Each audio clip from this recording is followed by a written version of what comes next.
بسم اللہ الرحمن الرحیم۔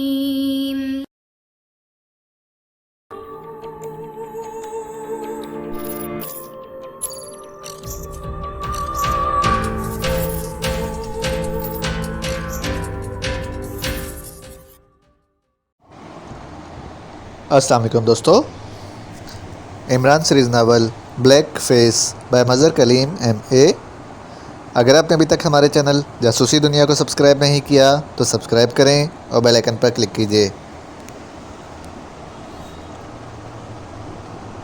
خاور نے کار ہوٹل شیرازی کے پارکنگ میں روکی اور پھر نیچے اتر کر اس نے پارکنگ بوائے سے کارڈ لیا اور ہوٹل کے مین گیٹ کی طرف بڑھ گیا۔ اس وقت دوپہر کا وقت تھا اور خاور کو چونکہ ہوٹل شیرازی کا کھانا پسند تھا اس لیے وہ لنچ کرنے اکثر یہیں آتا تھا۔ ڈائننگ ہال میں اس کی میز مستقل طور پر ریزرو رہتی تھی۔ خاور مین گیٹ میں داخل ہو کر ہال میں پہنچا اور پھر سیدھا ڈائننگ ہال کی طرف بڑھ گیا۔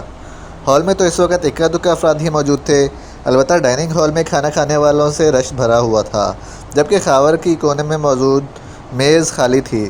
خاور تیز تیز قدم اٹھاتا میز کی طرف بڑھا اور کرسی پر بیٹھ کر اس نے میز پر موجود مینو کارڈ اٹھا لیا اور جیب سے بال پوائنٹ نکال کر اس نے کھانوں کو مارک کیا۔ اسی لمحے ویٹر قریب آیا، اس نے خاور کو سلام کیا تو خاور نے مسکراتے ہوئے اس کے سلام کا جواب دیا اور کارڈ اسے پکڑا دیا۔ ویٹر کارڈ لیے واپس چلا گیا۔ خاور اٹھ کر ایک طرف موجود واش بیسن کی طرف بڑھ گیا تاکہ ہاتھ دھو سکے۔ ہاتھ دھونے کے بعد جب وہ اپنی میز کی طرف مڑا تو بے اختیار چونک پڑا، وہاں ایک خوبصورت مقامی لڑکی بیٹھی ہوئی تھی۔ خاور سمجھا کہ وہ غلطی سے بیٹھ گئی ہوگی، لیکن جب وہ قریب پہنچا تو لڑکی بے اختیار اٹھ کر کھڑی ہو گئی۔ آپ ناراض تو نہیں ہوں گے اگر میں بھی آپ کے ساتھ لنچ کر لوں؟ میرا نام شمائلہ ہے، لڑکی نے مسکراتے ہوئے کہا۔ او نہیں مس شمائلہ، یہ تو میرے لیے اعزاز کی بات ہے، تشریف رکھیں، میرا نام خاور ہے، خاور نے مسکراتے ہوئے کہا۔ اس کے ساتھ ہی اس نے ویٹر کو اشارہ کر دیا۔ یس سر، ویٹر نے قریب آ کر کہا۔ مس شمائلہ سے مینو مارک کرا لیں اور ہم دونوں کا کھانا اکٹھا ہی لے آئیں، خاور نے کہا۔ جو کھانا انہوں نے منگوایا ہے وہی میرے لیے بھی لے آئیں، شمائلہ نے ویٹر سے کہا تو ویٹر سر ہلاتا ہوا واپس چلا گیا۔ ہو سکتا ہے کہ آپ کو وہ آئٹم پسند نہ آئیں جو مجھے پسند ہیں، خاور نے مسکراتے ہوئے کہا۔ میرا تو خیال ہے کہ آپ کی پسند بے حد اعلیٰ ہوگی، بہرحال ابھی معلوم ہو جائے گا، شمائلہ نے کہا تو خاور بے اختیار ہنس پڑا۔ اس حسن ظن کے لیے مشکور ہوں، خاور نے مسکراتے ہوئے کہا۔ آپ ملٹری انٹیلیجنس میں رہے ہیں؟ یکلخت شمائلہ نے کہا۔ خاور بے اختیار چونک پڑا۔ یہ بات آپ نے کیسے کہہ دی؟ میں تو بزنس مین ہوں، خاور نے اس بار شمائلہ کو غور سے دیکھتے ہوئے کہا۔ اب تو آپ بزنس مین ہوں گے، لیکن پہلے آپ ملٹری انٹیلیجنس میں رہے ہیں۔ میں اپنا مزید تفصیلی تعارف کرا دوں۔ دراصل میں آپ سے ملنا چاہتی تھی، لیکن آپ کا پتہ مجھے معلوم نہیں تھا۔ میں ہوٹل سے واپس جا رہی تھی کہ میں نے آپ کو ڈائننگ ہال کی طرف جاتے دیکھا تو میں یہاں آ گئی۔ جیسا کہ میں نے اپنا نام بتایا ہے کہ میرا نام شمائلہ ہے، ملٹری انٹیلیجنس میں آپ کے چیف کرنل بہزاد میرے چچا ہیں۔ آپ کو شاید یاد نہ ہو، لیکن 4-5 سال پہلے ایک بار کرنل بہزاد کے گھر ایک فنکشن میں آپ سے ملاقات ہو چکی ہے اور انکل نے آپ کی بے حد تعریف کی تھی۔ ان دنوں میں گریٹ لینڈ میں پڑھتی تھی، مجھے واپس آئے ہوئے 2 سال ہو گئے ہیں۔ پچھلے دنوں میں ایک پرابلم میں پھنس گئی تو میں نے انکل سے بات کی تو انکل نے آپ کا حوالہ دیا، لیکن انہیں نہ ہی آپ کا فون نمبر معلوم تھا اور نہ آپ کی رہائش گاہ کا پتہ، چنانچہ میں نے آپ کی تلاش میں سڑکوں پہ نکلنا شروع کیا اور آج میری خوش قسمتی کہ آپ سے ملاقات ہو گئی، شمائلہ نے تفصیل بتاتے ہوئے کہا۔ تو خاور نے بے اختیار ایک طویل سانس لیا، کیونکہ اسے بھی اب یاد آ گیا تھا کہ کرنل بہزاد نے شمائلہ تعارف اپنی بھتیجے کے طور پر کرایا تھا اور کرنل بہزاد ان دنوں واقعی ملٹری انٹیلیجنس کا چیف تھا جب خاور ملٹری انٹیلیجنس میں تھا۔ کرنل بہزاد کی ریٹائرمنٹ کے بعد خاور بھی سیکرٹ سروس میں شفٹ ہو گیا تھا، البتہ کرنل بہزاد سے اس کے تعلقات قائم رہے تھے اور وہ اکثر کرنل بہزاد سے ملنے ان کی رہائش گاہ پر جاتا رہتا تھا۔ انہیں اس نے بتایا تھا کہ اس نے بزنس کیا ہوا ہے۔ ویسے کرنل بہزاد بے حد سمجھدار آدمی تھے، اس لیے انہوں نے کبھی بھی اس سے اس کے بارے میں مزید تفصیلات نہ پوچھی تھیں۔ پھر اس سے پہلے کہ شمائلہ سے اس کے پرابلم کے بارے میں پوچھتا، ویٹر نے کھانا لگانا شروع کر دیا۔ آپ اگر کرنل بہزاد کی بھتیجی ہیں تو آپ بے فکر رہیں، آپ کا پرابلم اب میرا پرابلم ہے۔ میں کرنل صاحب کی عزت اپنی والد سے بڑھ کر کرتا ہوں، اس لیے آپ اطمینان سے کھانا کھائیں، خاور نے مسکراتے ہوئے کہا تو شمائلہ بے اختیار مسکرا دی اور پھر ان دونوں نے کھانا کھانا شروع کر دیا۔ کھانا کھانے کے بعد خاور نے کافی منگوا لی۔ ہاں اب بتائیں کہ کیا پرابلم ہے، خاور نے کافی کی چسکی لیتے ہوئے کہا، میں نے گریٹ لینڈ سے بزنس ایڈمنسٹریشن میں ماسٹر ڈگری حاصل کی ہوئی ہے اور یہاں میں نے ریڈی میڈ ملبوسات کا ادارہ قائم کیا ہوا ہے، ایس اے گارمنٹس کے نام سے۔ میرا آفس گرین پلازا میں ہے جبکہ فیکٹری انڈسٹریل اسٹیٹ میں ہے، اور اللہ کا شکر ہے کہ کاروبار بے حد اچھا چل رہا ہے۔ میرے والد وفات پا چکے ہیں اور میں ان کی اکلوتی اولاد ہوں۔ کرنل بہزاد میرے حقیقی چچا نہیں ہیں بلکہ رشتے میں چچا لگتے تھے۔ میرے والد زمیندار تھے۔ ان کی آبائی زمین شام پور کے پہاڑی علاقے کے قریب ہے، خاصی وسیع اراضی ہے۔ وہاں میرے والد کے زمانے سے ایک آدمی امجد حسین بطور مینیجر کام کرتا ہے اور والد کی وفات کے بعد بھی وہی کام کرتا چلا آ رہا ہے۔ ایک لحاظ سے وہ ہمارے خاندان کا ہی فرد ہے۔ میری والدہ اسے بھائی کہتی ہیں اور وہ بھی میری والدہ کو بہن کہتا ہے اور سمجھتا ہے، اور میں اسے ماموں امجد کہتی ہوں۔ ہمیں ان کی طرف سے آج تک کبھی کوئی شکایت نہیں ہوئی۔ ویسے بھی وہ انتہائی ایماندار آدمی ہیں اور انتہائی ایمانداری سے کام کر رہے ہیں۔ پچھلے دنوں میرے آفس میں فون آیا، کوئی صاحب جو اپنے آپ کو پرنس کہہ رہے تھے، انہوں نے مجھے کہا کہ وہ ہماری اراضی خریدنا چاہتے ہیں، جس پر میں حیران ہوئی۔ میں نے کہا کہ ہمارا تو اراضی فروخت کرنے کا کوئی ارادہ نہیں ہے اور نہ ہی ہم نے کسی سے ایسے بات کی ہے۔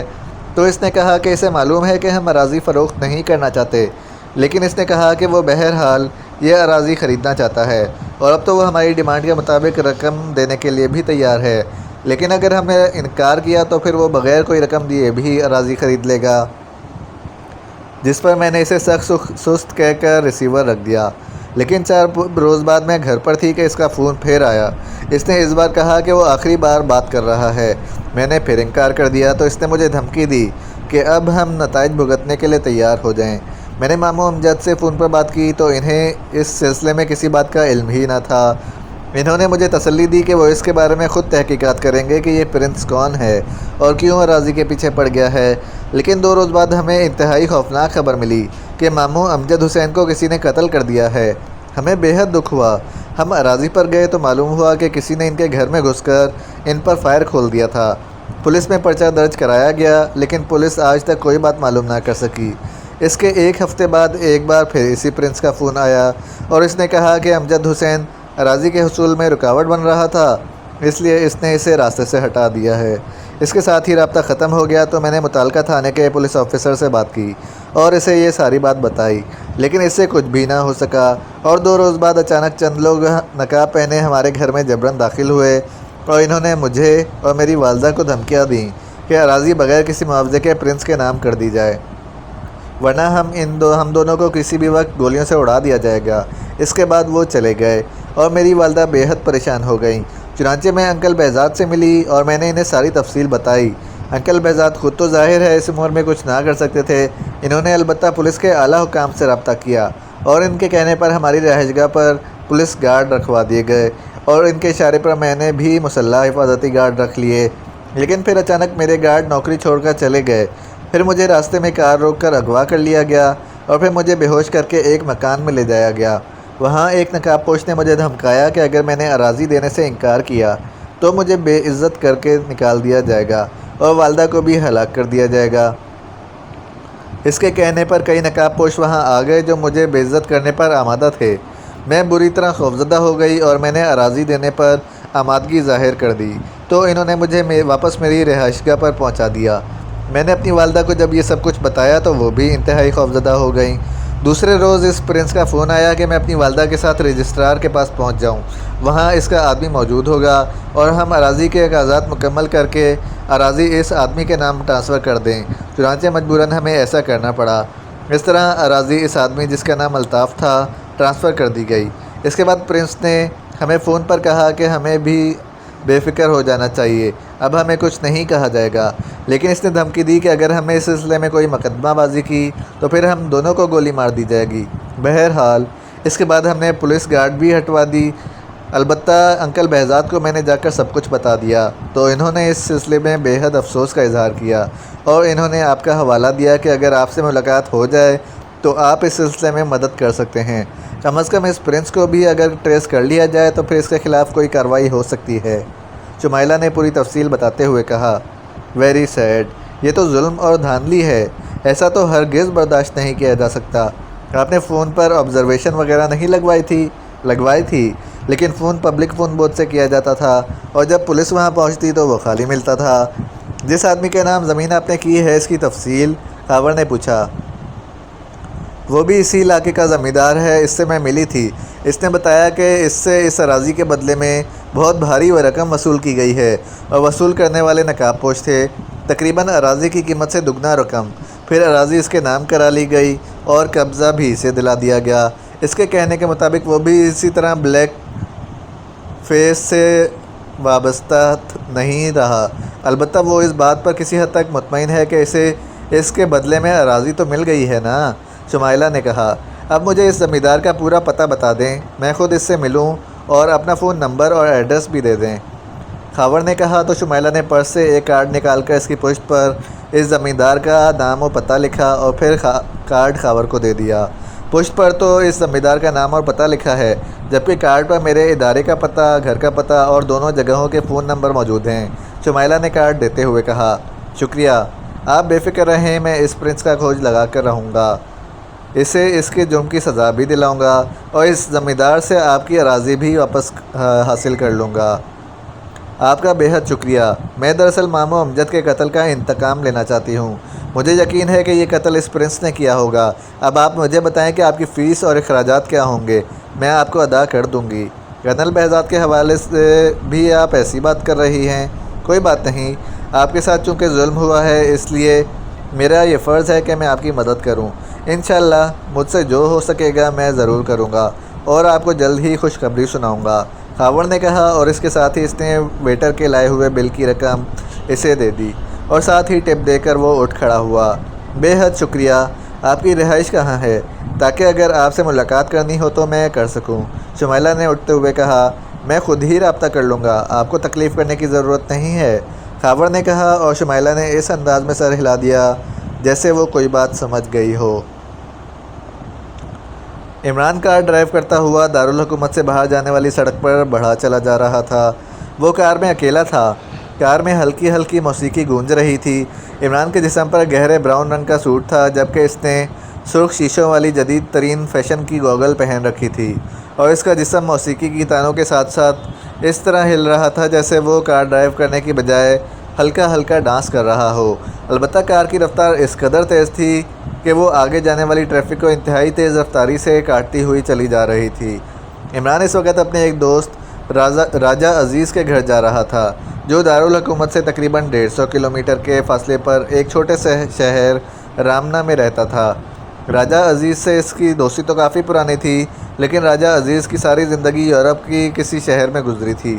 اس نے شادی بھی وہیں کی تھی اور وہاں مستقل طور پر رہتا تھا، لیکن پھر اچانک چند روز پہلے اس کی ملاقات ایک ہوٹل کے فنکشن میں راجہ عزیز سے ہو گئی تو عمران اسے پاکیشیا میں دیکھ کر حیران رہ گیا۔ پھر راجہ عزیز نے اسے بتایا کہ وہ یورپ میں بدقسمتی سے ایک انتہائی خوفناک سنڈیکیٹ کے چنگل میں پھنس گیا، جس کا وہاں جنرل اسٹور تھا۔ یہ جنرل اسٹور مارکیٹ میں ایک ایسی جگہ پر تھا جو انتہائی قیمتی تھی۔ اس سنڈیکیٹ نے اس اسٹور کے ساتھ موجود تمام مارکیٹ خرید لی تھی اور وہ وہاں ایک عالیشان کلب بنانا چاہتے تھے، لیکن اس کے لیے ضروری تھا کہ وہ راجہ عزیز کا اسٹور بھی خرید لیتے۔ سنڈیکیٹ کے بڑوں نے راجہ عزیز کو اس کے جنرل اسٹور کی بڑی معقول آفر کی، لیکن راجہ عزیز کو کسی ایسی موقع کی دکان پھر بھی نہ مل سکتی تھی، اس لیے اس نے نہ صرف انکار کر دیا بلکہ یورپی پولیس کی فرض شناسی اور یورپی عدالتوں کے انصاف کی وجہ سے وہ اس سنڈیکیٹ کے خلاف ڈٹ گیا اور اس نے اس سنڈیکیٹ کے خلاف اعلیٰ حکام کو تفصیلات مہیا کرنی شروع کر دی اور اخبارات میں بڑے بڑے اشتہارات دینا شروع کر دیے، جس کا نتیجہ یہ نکلا کہ ایک روز سنڈیکیٹ کے گنڈوں نے اس کے جنرل اسٹور پر پیٹرول چھڑک کر آگ لگا دی۔ گو راجہ عزیز کی تمام جمع پونجی جل کر راکھ ہو گئی، لیکن راجہ عزیز کو اس کی فکر نہ تھی کیونکہ اس کی دکان مکمل طور پر انشورڈ تھی، اس لیے اسے یقین تھا کہ اسے انشورنس کمپنی سے بھاری کلیم مل جائے گا اور وہ دوبارہ نئے سرے سے جنرل اسٹور بنا لے گا۔ لیکن اس وقت اس کی حیرت کی انتہا نہ رہی جب انشورنس کمپنی نے اسے یہ کہہ کر کلیم دینے سے انکار کر دیا کہ اس کی پالیسی آگ لگنے سے 2 روز پہلے ختم ہو چکی تھی اور اس نے اس کی تجدید نہ کرائی تھی۔ حالانکہ راجہ عزیز کے مطابق ابھی پالیسی ختم ہونے میں 2 ماہ باقی تھے۔ وہ عدالت میں چلا گیا۔ جب وہاں کاغذات پیش کیے گئے تو راجہ عزیز کو معلوم ہوا کہ کاغذات میں تبدیلی کر لی گئی ہے۔ اس نے بہت شور مچایا لیکن اس کی کسی نے نہ سنی اور اس طرح کلیم مکمل طور پر ریجیکٹ ہو گیا۔ اب راجہ عزیز کوڑی کوڑی کا محتاج ہو گیا تھا۔ 2 روز بعد سنڈیکیٹ کے گنڈوں نے اس کے گھر پر دھاوا بول دیا اور اس کے 2 معصوم بچوں کو ہلاک کر دیا۔ راجہ عزیز اور اس کی بیوی شدید زخمی ہوئے۔ اپنے طور پر گنڈے ان دونوں کو بھی ہلاک کر گئے تھے، لیکن ان کی قسمت تھی کہ وہ بروقت ہسپتال پہنچ گئے اور بچ گئے۔ وہاں ایک ہمدرد آدمی نے راجہ عزیز کی مدد کی اور اس سنڈیکیٹ سے اس کی دکان کی اتنی قیمت دلوا دی کہ جس سے وہ اپنی بیوی سمیت پاکیشیا واپس پہنچ سکتا تھا۔ اس طرح راجہ عزیز اپنی یورپی بیوی سمیت پاکیشیا میں اپنے آبائی شہر آ گیا۔ یہاں اس کے والد کی تھوڑی سی اراضی اور ایک پرانا سا آبائی مکان بھی تھا۔ راجہ عزیز نے یہ اراضی فروخت کر دی اور اسی شہر میں ایک دکان لے کر اس میں جنرل اسٹور کھول لیا۔ چونکہ اس کاروبار میں اس کی پوری زندگی گزری تھی، اس لیے کام چل پڑا اور راجہ عزیز بہرحال اس قابل ہو گیا کہ ایک درمیانے درجے کی زندگی گزار سکے۔ راجہ عزیز کی یہ ساری رودات سن کر عمران کو بےحد افسوس ہوا، خاص طور پر یہ سن کر اس کا یورپی بیوی یہاں آ کر بیمار ہو گئی ہے اور وہ اس کا کسی بھی اچھے ہسپتال میں علاج بھی نہیں کرا سکتا۔ اس نے عمران کو بتایا تھا کہ وہ یہاں ہوٹل کے فنکشن میں اس لیے آیا تھا کہ اسے اطلاع ملی تھی کہ یہاں فنکشن میں کوئی بڑا ڈاکٹر بھی شریک ہو رہا ہے، لیکن یہاں آ کر اسے معلوم ہوا تھا کہ ڈاکٹر کسی مصروفیت کی وجہ سے فنکشن میں شریک نہیں ہو سکا۔ عمران جانتا تھا کہ راجہ عزیز انتہائی خوددار آدمی ہے، اس لیے وہ اس کی طرف سے کسی مالی مدد کو بھی قبول نہ کرے گا۔ اس لیے اس نے سوچا تھا کہ وہ اس کی بیوی سے مل کر اسے اس بات پر قائل کر لے گا کہ وہ اسے اگر اپنا بھائی سمجھتی ہے تو اس سے رقم لے لے اور نہ صرف اپنا علاج کرائے بلکہ راجہ عزیز بھی دارالحکومت میں شفٹ ہو جائے۔ اس لیے وہ راجہ عزیز کے گھر اس سے ملنے جا رہا تھا۔ اس کی جیبیں بھاری رقم سے بھری ہوئی تھیں جو وہ خاموشی سے راجہ عزیز کی بیوی کو دینا چاہتا تھا، کیونکہ اس کا خیال تھا کہ یقیناً راجہ عزیز کی بیوی کے خیالات راجہ عزیز سے مختلف ہوں گے اور وہ یورپ کے باشندوں کی طرح صرف یہ دیکھے گی کہ دولت مل رہی ہے، یہ نہ دیکھے گی کہ کون دے رہا ہے اور کیوں دے رہا ہے۔ پھر تقریباً 2 گھنٹے کے طویل سفر کے بعد وہ رامنا شہر میں داخل ہو چکا تھا۔ اس نے راجہ عزیز سے اس کی دکان اور گھر دونوں کا پتہ لے لیا تھا اور اسے یہ بھی معلوم تھا کہ اس وقت راجہ عزیز اپنی دکان پر ہوگا جبکہ اس کی بیوی گھر پر ہوگی۔ گو اس کا دل چاہ رہا تھا کہ وہ پہلے راجہ عزیز کے گھر جائے اور اس کی بیوی سے مل کر اسے خاموشی سے بھاری رقم دے، پھر دکان پر جائے، لیکن چونکہ وہ پہلی بار وہاں جا رہا تھا اور پھر اسے یہ بھی معلوم تھا کہ راجہ عزیز کی بیوی گھر میں اکیلی ہوگی، اس لیے اس نے براہ راست گھر جانے کا ارادہ ترک کر دیا اور کار کا رخ اس سڑک کی طرف موڑ دیا جہاں راجہ عزیز کا جنرل اسٹور تھا، اور تھوڑی دیر بعد وہ اس اسٹور کے سامنے پہنچ گیا۔ راجہ عزیز کے اسٹور کا نام ڈان جنرل اسٹور تھا۔ عمران نے کار ایک طرف روکی اور پھر اسے لاک کر کے وہ اسٹور میں داخل ہوا۔ اسٹور خاصا بڑا تھا اور اچھے اور جدید انداز میں سجایا گیا تھا، لیکن عمران ایک طرف بنے ہوئے کاؤنٹر کے پیچھے کھڑی ایک یورپی لڑکی کو دیکھ کر چونک پڑا۔ اسٹور میں گاہک بھی موجود تھے، البتہ راجہ عزیز کہیں نظر نہ آ رہا تھا۔ عمران کاؤنٹر کی طرف بڑھ گیا۔ یس سر، اس لڑکی نے، جو یقیناً راجہ عزیز کی بیوی تھی، عمران سے مخاطب ہو کر کہا۔ وہ چونکہ عمران سے پہلی بار مل رہی تھی اس لیے ظاہر ہے وہ اسے نہ پہچان سکتی تھی، کیونکہ عمران یورپ میں ان کے گھر کبھی نہ گیا تھا اور راجہ عزیز سے باہر ہی کسی ہوٹل یا ریستوران میں اس کی ملاقات ہو جاتی تھی۔ آپ کا نام میری ہے؟ عمران نے کہا۔ جی ہاں، مگر آپ کو کیسے معلوم ہو گیا؟ آپ تو شاید پہلی بار یہاں آئے ہیں، لڑکی نے حیران ہو کر کہا۔ محترمہ، میں علم نجوم، علم جعفر، علم رمل، علم کیمیا، علم ریمیا اور علم سیمیا وغیرہ وغیرہ کا ماہر ہوں۔ میرا نام عامل کامل پروفیسر اے.آئی ہے۔ میں یہاں سے گزر رہا تھا کہ مجھے محسوس ہوا کہ یہاں جنرل اسٹور بنانے والوں کو میری اشد ضرورت ہے، اس لیے میں یہاں آ گیا، اور باقی ماہرین تو کاغذ یا سلیٹ پر ذائچہ بنا کر احوال بتاتے ہیں، جبکہ میں ہوا میں ذائچہ بنا کر سارے حالات بتا سکتا ہوں، بلکہ اگر میں چاہوں تو ذائچہ کے مختلف خانوں میں موجود اسٹارز کو کانوں سے پکڑ کر اپنی پسند کے خانوں میں پہنچا دوں۔ اس لیے میں آپ کا صرف نام ہی نہیں بتا سکتا، بلکہ یہ بھی بتا سکتا ہوں کہ آپ شادی شدہ ہیں، آپ کا شوہر پاکیشیائی ہے اور اس کا نام راجہ عزیز ہے، اور آپ بہت پریشانی کے عالم میں یورپ سے یہاں آئی ہوئی ہیں، اور یہاں آپ بیمار بھی ہیں اور آپ کا علاج بھی مناسب طور پر نہیں ہو رہا، اور یہ بھی بتا دوں کہ ان سب باتوں کا توڑ بھی میرے پاس موجود ہے۔ میں چاہوں تو آپ کا یہ اسٹور اس سے ڈبل ہو سکتا ہے۔ یہاں اس قدر گاہک آ سکتے ہیں کہ جیسے بارات اتر آئے۔ آپ کا انتہائی اعلیٰ سطح پر شاندار علاج ہو سکتا ہے، اور اگر آپ مزید خدمات حاصل کرنا چاہیں، یورپ میں جن لوگوں نے آپ کو اور آپ کے شوہر کو نقصان پہنچایا ہے، ان سے آپ کا نقصان منافع واپس کرا سکتا ہوں، اور اگر چاہوں تو وہ سب لوگ جو وہاں بہت با اثر ہیں انہیں آپ کے پیر چاٹنے پر مجبور کر دوں۔ میں نہ صرف یہ بھی کر سکتا ہوں بلکہ اور بھی بہت کچھ کر سکتا ہوں، لیکن بس ایک کام نہیں کر سکتا، اور جس کا مجھے ذائقہ پڑھ کر بہت افسوس ہوا ہے کہ میں آپ کے پھول سے 2 بچوں کی زندگیاں نہیں لوٹا سکتا۔ یہ میرے تو کیا کسی بھی انسان کے بس سے باہر ہے۔ البتہ دعا کر سکتا ہوں کہ اللہ تعالیٰ آپ کو ان کا نعم البدل عطا کرے۔ عمران کی جب زبان رواں ہوئی تو وہ مسلسل بولتا ہی چلا گیا، اور میری کی آنکھیں حیرت سے پھٹ کر اس کے کانوں سے جا لگیں۔ اس کے چہرے پر ایسے تاثرات ابھر آئے تھے جیسے اسے اپنے کانوں پر یقین نہ آ رہا ہو۔ کیا آپ درست کہہ رہے ہیں؟ یہ کیسے ممکن ہے؟ چند لمحوں بعد میری نے رک رک کر کہا، مشرق میں سب کچھ ممکن ہے، یہاں کوئی کام ناممکن نہیں ہوتا مسز میری عزیز۔ عمران نے مسکراتے ہوئے کہا۔ اسی لمحے ایک گاہک آ گیا تو میری نے عمران سے معذرت کی اور گاہک کو بل بنا کر دیا اور اس سے رقم لی اور کیش باکس میں ڈال دی۔ آپ کیا پینا پسند کریں گے؟ میں نے مشرق کے بارے میں تو بہت کچھ سنا تھا، لیکن میرا تو خیال تھا کہ ایسے کام وہ لوگ کرتے ہیں جو قدیم غاروں میں رہتے ہوں گے، ان کے لباس اور چہرے بھی عجیب سے ہوتے ہوں گے، لیکن آپ نے تو انتہائی جدید سوٹ پہنا ہوا ہے، جدید گوگل پہنی ہوئی ہے، مجھے یقین نہیں آ رہا۔ میری نے بھی مسلسل بولتے ہوئے کہا، مجھے اناناس کا جوس پلوا دیں، لیکن یہ سن لیں کہ اس کی ادائیگی میں نہیں کروں گا، کیونکہ میں پہلے ہی بغیر کسی فیس کے آپ کو بہت کچھ بتا چکا ہوں۔ عمران نے مسکراتے ہوئے کہا تو میری بے اختیار ہنس پڑی۔ اس نے جلدی سے ایک طرف جا کر فریج سے جوس کا ڈبہ نکالا اور اسے کھول کر اس میں اسٹرا ڈال کر اس نے عمران کے سامنے رکھ دیا۔ کیا آپ میرا علاج کروا سکتے ہیں؟ کیا واقعی ایسا ممکن ہے؟ میری نے بڑے امید بھرے لہجے میں کہا۔ جہاں تک میرا علم بتاتا ہے آپ کو ایک پیچیدہ نسوانی بیماری ہے جس کا علاج دارالحکومت کے انتہائی اعلیٰ ہسپتال میں ہو سکتا ہے، اور اس پر بے پناہ اخراجات آتے ہیں۔ اوہ، آپ نے درست معلوم کر لیا ہے۔ اب مجھے یقین آ گیا ہے کہ آپ واقعی بہت بڑے عامل ہیں۔ آپ نے جن علوم کے بارے میں بتایا ہے گو میں اس بارے میں کچھ نہیں جانتی، لیکن میں اپنا علاج بہرحال کرانا چاہتی ہوں۔ میرا شوہر راجہ عزیز اس سلسلے میں بے حد پریشان ہے، لیکن میں جانتی ہوں کہ اس کے وسائل نہیں ہیں، لیکن وہ کوشش کر رہا ہے۔ آج بھی وہ دارالحکومت اسی سلسلے میں گیا ہوا ہے۔ لیکن آپ کیسے یہ کام کرائیں گے؟ کتنی فیس لیں گے؟ یہ سب کیسے ہوگا؟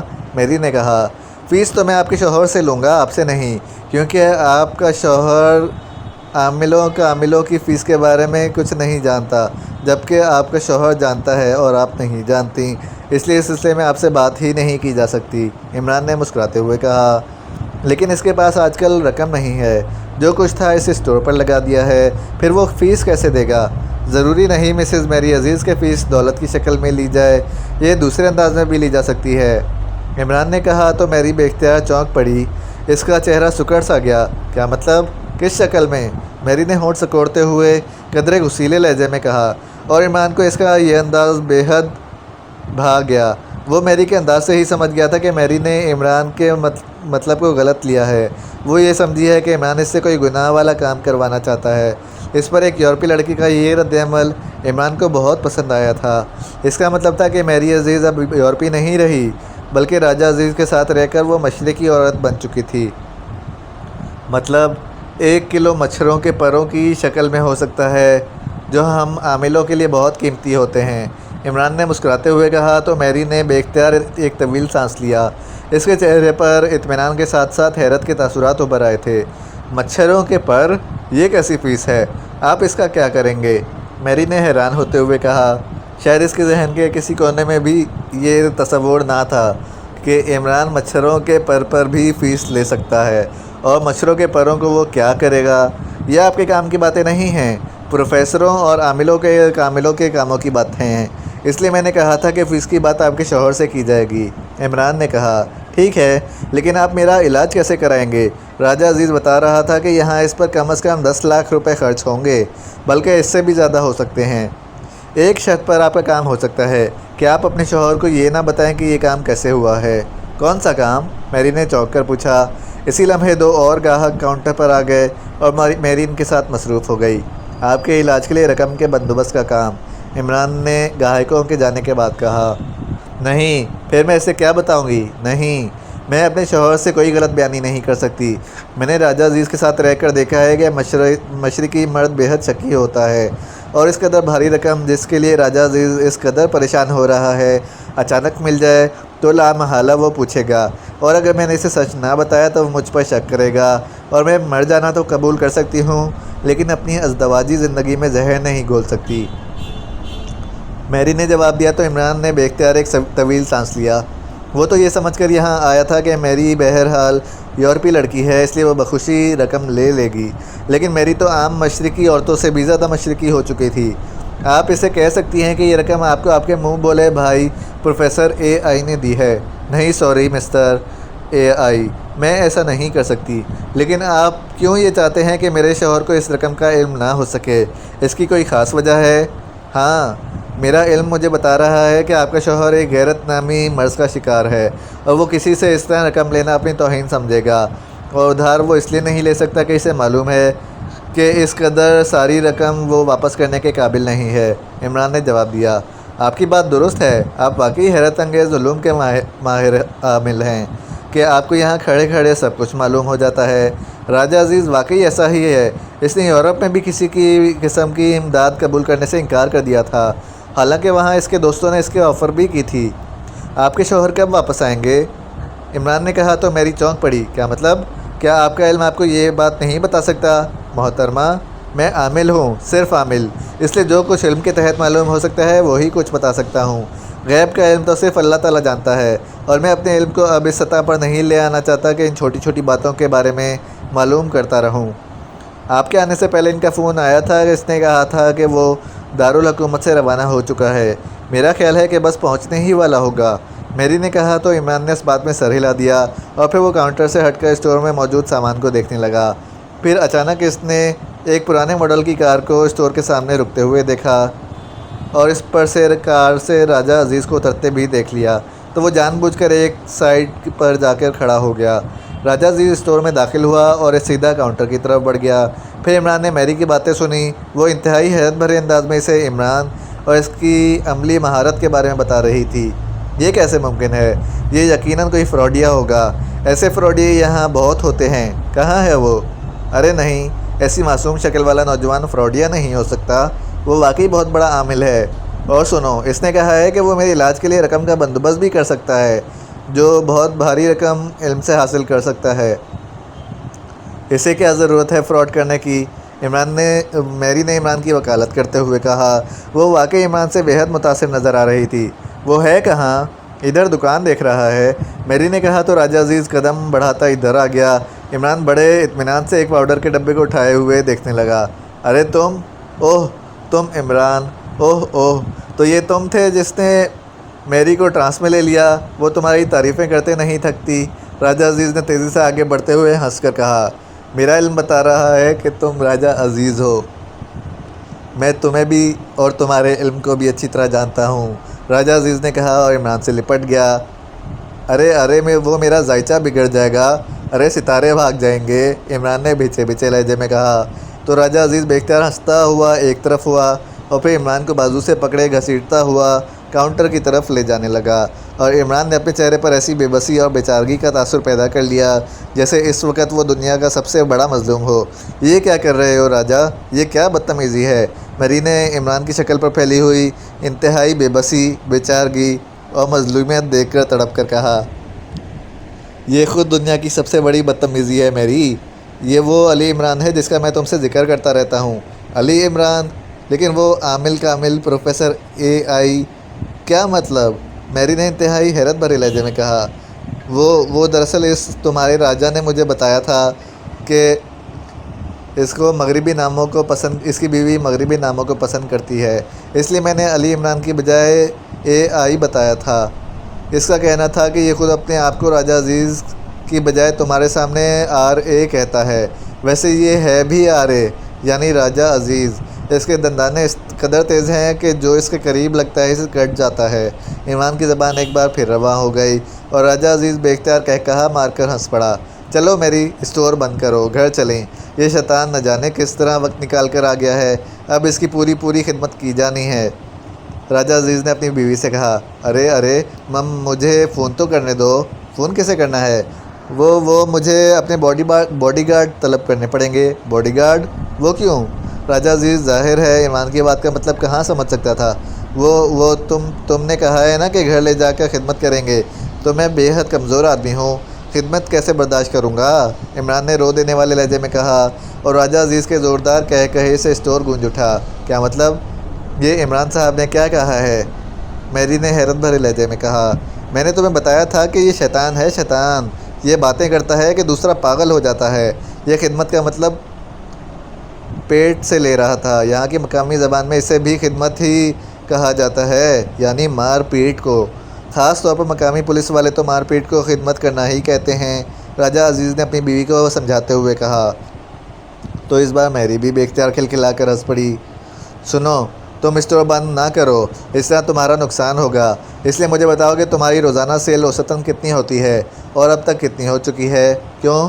تم کیوں پوچھ رہے ہو؟ اس لیے کہ باقی سیل میں کرا دیتا ہوں۔ میں آپ کا سامان لے کر اپنی بھابھی کو تحفے میں دے دوں گا۔ اس طرح تمہارا نقصان بھی پورا ہو جائے گا اور بھابھی کی خدمت بھی ہو جائے گی۔ Shut up! تم نے مجھے کنگلا سمجھ لیا ہے؟ ایسی کوئی بات نہیں۔ آؤ چلو میرے ساتھ، میری اسٹور بند کر کے آ جائے گی، راجہ عزیز نے کہا، اور ایک بار پھر عمران کو بازو سے پکڑے دروازے کی طرف بڑھ گیا۔ باہر اس کی کار موجود تھی، وہ اسے اس کی طرف لے جانے لگا۔ ارے ارے، ادھر میری کار موجود ہے، میں پیدل نہیں آیا۔ چلو ٹھیک ہے، یہ کار میری لے آئے گی، چلو تمہاری کار میں چلتے ہیں۔ ارے واہ، جدید ماڈل کی سپورٹس کار، خوب مزے ہو رہے ہیں۔ وہاں یورپ میں تو تم جب بھی ملتے تھے روتے ہی نظر آتے تھے، راجہ عزیز نے کہا تو عمران بے اختیار چونک پڑا۔ ارے کیا مطلب؟ تمہیں کیسے معلوم ہو گیا؟ اوہ اوہ، کہیں میرا وہ عامل کامل والا علم تمہاری طرف تو شفٹ نہیں ہو گیا؟ عمران نے پریشان سے لہجے میں کہا، تو راجہ عزیز ایک بار پھر کہا مار کر ہنس پڑا۔ عمران نے کار اسٹارٹ کی اور پھر اسے موڑ کر اس طرف لے جانے لگا جہاں راجہ عزیز نے اپنے گھر کا بتایا تھا۔ وہ چونکہ اس شہر میں پہلے بھی کئی دفعہ آ چکا تھا، اس لیے اس کی سڑکیں، بازار اور کالونیوں کے بارے میں اسے سارا علم تھا۔ راجہ عزیز بھی اس کی رہنمائی کرتا رہا اور تھوڑی دیر بعد وہ متوسط درجے کے مکان میں پہنچ گئے۔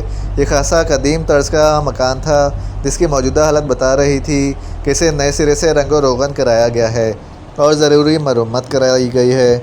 پہلے یہ بتاؤ کہ تم دارالحکومت میری کے علاج کے سلسلے میں گئے تھے، اس کا کیا ہوا؟ عمران نے سٹنگ روم میں پہنچ کر کرسی پر بیٹھتے ہوئے کہا تو راجہ عزیز نے بے اختیار ایک طویل سانس لیا۔ اس کے چہرے پر ایک سایہ سا آ کر گزر گیا۔ کیا بتاؤں عمران، وقت کی بات ہے۔ کسی زمانے میں یہ رقم میرے لیے انتہائی معمولی تھی، لیکن آج یہ پہاڑ بنی ہوئی ہے۔ بہرحال میں دارالحکومت ایک دوست سے ملنے گیا تھا جس کے بڑے ہسپتال میں تعلقات ہیں۔ میں نے سوچا کہ شاید کچھ رعایت ہو جائے، لیکن وہ ملک سے باہر گیا ہوا تھا، اس لیے واپس آ گیا، راجہ عزیز نے کہا۔ تم نے مجھے بتایا تھا کہ میری کا علاج صرف ایک پرائیویٹ ہسپتال میں ہو سکتا ہے اور کہیں نہیں ہو سکتا، اس کا کیا ہوا؟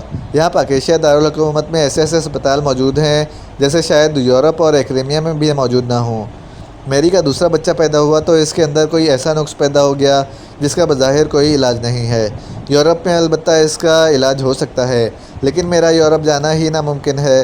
ویسے وہاں بھاری رقم علاج پر خرچ ہوتی ہیں، جبکہ یہاں اس کے علاج کی ہی مشین موجود ہے، اور وہ ایک پرائیویٹ ہسپتال میں نصب ہے جس کا انچارج ڈاکٹر نیازی ہے، اور سنا ہے کہ وہ فیس کے معاملے میں بے حد سخت ہے۔ اس ہسپتال کا نام نیازی ہسپتال ہے۔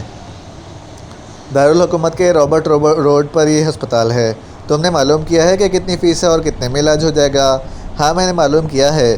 فیس، وہاں ٹھہرنے، اخراجات، خوراک، ادویات، آپریشن، ڈاکٹر وزٹ، فیس، سب ملا کر تقریباً 18 لاکھ روپے خرچ آتے ہیں، راجہ عزیز نے کہا۔ اگر یہ علاج نہ ہوا تو میری کا کیا ہوگا؟ بظاہر تو وہ صحت مند ہے۔ اصل بات یہ ہے کہ جب سے میری کے 2 بچے ظالموں نے شہید کیے ہیں، میری اب ساری رات بیٹھی بچوں کو یاد کر کے روتی رہتی ہے، اور اگر اس کا علاج نہ ہوا تو آئندہ وہ بچہ پیدا ہی نہ کر سکے گی۔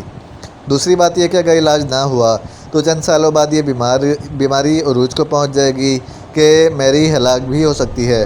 اب تم مجھے بتاؤ کہ تم مجھے کیا سمجھتے ہو؟ کیا مطلب؟ تم پھر پٹری سے اترنے لگے ہو؟ راجہ عزیز نے پوچھا۔ نہیں، میں انتہائی سنجیدگی سے پوچھنا چاہتا ہوں۔ تم میرے اسکول اور کالج کے بھی فیلو ہو اور تم سے طویل عرصے سے دوستی بھی ہے، اور کیا پوچھنا چاہتے ہو؟ راجہ عزیز نے کہا۔ دیکھو، تم میرے بھائی ہو اور میری بھابھی ہے۔ اگر میں اپنی بھابھی کے علاج کا بندوبست کر دوں تو تم انکار تو نہیں کرو گے؟ نہیں عمران، اگر تم نے ایسا کیا تو میں اپنے ضمیر پر یہ بوجھ نہیں اٹھا سکوں گا، میں اس دکھ سے ہی مر جاؤں گا۔ یہ میرے لیے ناقابل برداشت ہے کہ کوئی دوسرا میری بیوی کا علاج کرائے، اسے بھیک سمجھتا ہوں، اور بس تم مجھ سے بحث نہیں کرو گے۔ تم مجھ سے ادھار لے لو۔ نہیں، میں یہ ادھار نہیں لے سکتا۔ راجہ عزیز نے کہا تمہاری جو رقم انشورنس کمپنی نے دینی ہے وہ کتنی ہے؟ عمران نے کہا تو راجہ عزیز چونک پڑا، کیا مطلب؟ اس کا کیا ذکر آ گیا؟ وہ معاملہ تو ختم ہو گیا۔ راجہ عزیز نے کہا تم بتاؤ تو صحیح، عمران نے پوچھا۔